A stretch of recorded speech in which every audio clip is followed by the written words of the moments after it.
दोस्तों, एक शेर को अकेला रहना ही पड़ता है। पता है क्यों? क्योंकि वो एक राजा है, राजा। अरे वो अकेला नहीं रहेगा तो राजा कैसे कहलाएगा? शेर में और ऐसी चीज नहीं होती जो बाकी के सभी जानवरों में होती है। ना वो हाथी जैसा बड़ा होता है, ना वो जिराफ जैसा लंबा होता है, लेकिन एक चीज उसमें ऐसी है दोस्त, जो बाकी के किसी भी जानवरों में नहीं है। वो है फोकस, अपना टारगेट, अपना शिकार। इसके लिए वो कुछ भी कर सकता है। यह वो पावर है जिसे शेर को अपनी अलग पहचान दिलाती है। वरना जानवर तो बहुत हैं, अपनी पहचान अपने आप नहीं बनती, बनानी पड़ती है। आपको कुछ ऐसा करना होगा जो बाकी के लोग नहीं करते, और अगर करते भी हैं तो आपके जैसा नहीं। शेर जब शिकार करता है तो वह बस यह सोचकर दौड़ता है, अगर मैं आज नहीं भागा तो मैं भूखा मर जाऊंगा। ठीक उसी तरह आप भी अपने लक्ष्य को अपना सब कुछ मानकर चलो कि मुझे बस यह चाहिए, और इसके पीछे अपनी पूरी ताकत, पूरी मेहनत लगा दूंगा। और माइंड में बस यही आना चाहिए कि इस काम को कर कर रहूंगा, और फिर देखना क्या होता है। पर इसके लिए आपको कुछ अलग करना पड़ेगा जो अभी तक आपने नहीं किया। जिंदगी भर रोने से अच्छा है दोस्त, आज जी जान से मेहनत कर लेना, क्योंकि ये मौका फिर दोबारा कभी नहीं आएगा। इसलिए ऐसा कोई भी मौका अपने हाथ से मत जाने दो, और दुनिया को बता दो कि तुम क्या हो, तुम क्या कर सकते हो। आप इस वीडियो को देख रहे हो तो आप में कुछ खास बात तो जरूर होगी। आप ऐसे नॉर्मल लाइफ जीने के लिए नहीं बने हो। सक्सेस होने के लिए आपको मुश्किलों का सामना करना पड़ेगा। चलो एक छोटी सी कहानी सुनाता हूँ, और ये कहानी आपने कहीं ना कहीं जरूर सुनी होगी। ये कहानी है दो दोस्तों की। एक शहर में दो दोस्त रहते थे। एक दिन वो दोनों दोस्त समुद्र के किनारे शंख इकट्ठा करने के लिए गए, ताकि उन शंखों को बेचकर वो अपने लिए कुछ रुपए जमा कर पाएं। दोनों दोस्त शंख इकट्ठा कर ही रहे थे, तभी पहले वाले दोस्त को एक बड़ा शंख मिल गया।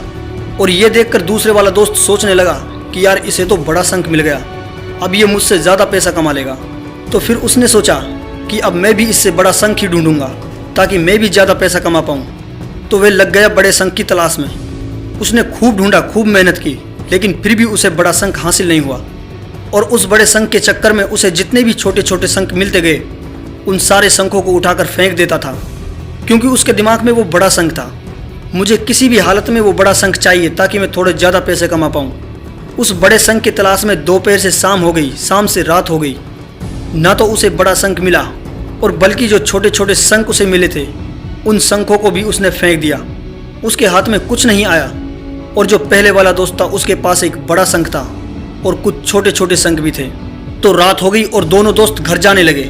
जो पहले वाला दोस्त था उसने अपने शंख बेच दिए।